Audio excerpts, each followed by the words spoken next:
Let me list to you the 7 spheres of influence that we have, so that you can have a broader understanding of the mountains that God is sending us to. A lot of us just know about the mountain of religion alone.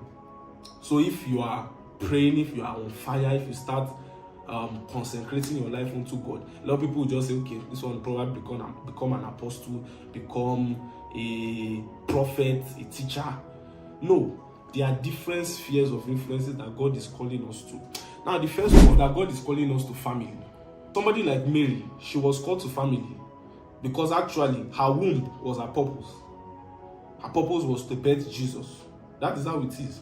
Now, the second is that God is calling us to religion or church. So these are people called to the fivefold: the prophets, the teachers, the evangelists, the apostles. Very important.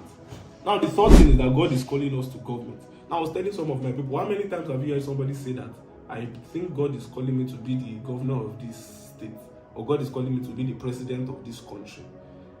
It's very strange to hear, but everywhere we hear God is calling me to be an apostle, God is calling me to just start a women's group. Where it's good if that is your calling, but if it is not, sit down. Now, God is also calling people to the media space. Very important.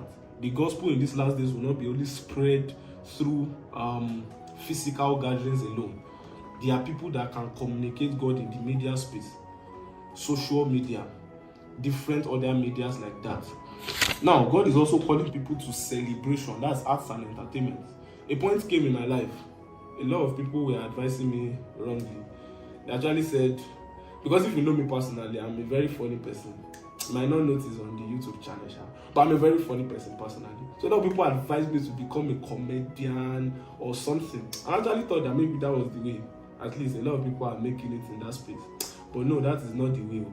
Once you retreat and you find your purpose, you find who you are. There are some of you, everything everybody says, that's what you are doing. Somebody starts cake business, you are there. Somebody starts tech business, you are there. You are everywhere. What happened? Just sit down and find who God wants you to be. Now, there are also people called to economics. This is science, technology, things like that. There are also people called, lastly, to education. We actually need a lot of people in the educational space. For those in university, you actually know that we need a lot of godly lecturers, a lot of godly administrators. Very, very important. We need people in the education space, people that will start nurturing the younger generation from primary school to secondary school. It's very important. Christ needs to be seen on all these mountains and spheres of influence.